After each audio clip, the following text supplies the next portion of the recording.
Hello friend नमस्कार शुभ संध्या आज 26 December चाहतु जान सबुज टॉप न्यूज अपडेट देश विदेश आरंभ कर ओडिशा सब गुरुत्वपूर्ण खबर पर वीडियो लाइक करेंगे सब्सक्राइब कर पाखर थिबा बेल क्लिक करेंगे जहाद्वारा आप सर्वप्रथम टॉप न्यूज अपडेट जानिपारे। चलतु दिन कर खबर पाइबा प्रति खबर चाषी बड़ अस्वस्थि धानर मान कम थे भी किणवे सरकार कारण राज्य में अदिनिया वर्षा कारण विभिन्न जिले में चाषी मैंने संकट में पड़ते।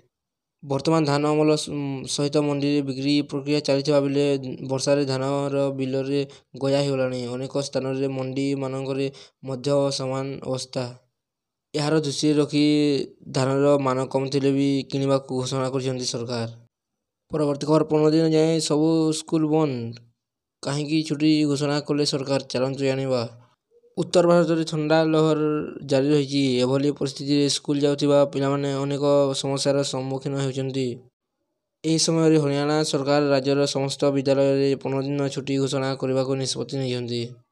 परवर्ती खबर ख्रीष्टमास सस्ता होगा सुना बड़दिन अर्थात ख्रीष्टमास पूर्व मंगलवार दिन सुना आहरी सस्ता हो जाए। जातीय राजधानी सुनार मूल्य 100 टंका ह्रास पाई 10 ग्राम पिछा 78,600 टंकार पहुंची।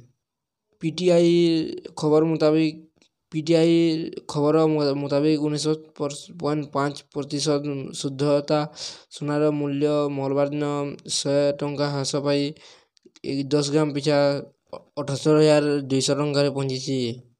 परवर्ती खबर सरकार जारी कर श्रम कार्ड नुआ लिस्ट वास्तव श्रमिक मान असंगठित क्षेत्र सहित जड़ित जार श्रम कार्ड अच्छी कि जो मैंने कार्ड तैयारी आवेदन कर श्रमिक मान बड़ खबर आसी प्रकृत में श्रम कार्ड सह जड़ित हिताधिकारी तालिका निकट में भारत सरकार प्रकाश कर वास्तव श्रम एवं रोजगार मंत्रालय सरकारी पोर्टाल भारत सरकार श्रम कार्ड तालिका अपडेट करकि यही तालिकार मोबाइल किंबा साइबर कैफे ऑनलाइन रे जांच करें।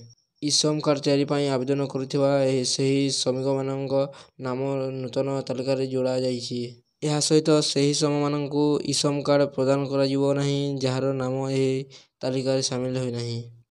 परवर्ती खबर चाषी डाटाबेस करेंगे मोहन सरकार एसओपी जारी कला कृषि विभाग जनवरी 1 आरंभ हो चाषी पंजीकरण मार्च शेष सुधा प्रस्तुत हो चाषी डाटाबेस। पीएम किसान कृषक ओडिशा हिताधिकारी एवं प्रधानमंत्री फसल बीमा हिताधिकारी को यह प्रक्रिया अधिकार देवे राज्य सरकार। परवर्ती खबर मोबाइल व्यवहार खुशी खबर एवं आवश्यकता नथिले किणवा पड़ोनी इंटरनेट सहित रिचार्ज प्लान कारण ट्रायल रिचार्ज नियम में परिवर्तन कर वॉइस कॉल एसएमएस व्यवहारी ग्राहकों निमंते स्पेशल प्लान करने बाध्यतामूलक कराई। ग्राहक इंटरनेट व्यवहार करुनथिले से देय भी देवाक पड़ोनी। परवर्ती खबर वर्षा फसलहीन होते चाषी को मिल क्षतिपूरण चलित मास 17 तारिख ठारू राज्य में वर्षा जारी रही बड़ धरण वर्षा हो नथिबा बेले हालुकार मध्यम धारण वर्षा चाषी कूल को क्षति पहुंचाई। चाषी मान धान एवं क्षेत्र में थिबा बेले एथिरे गजा हेबार आशंका उपरुची।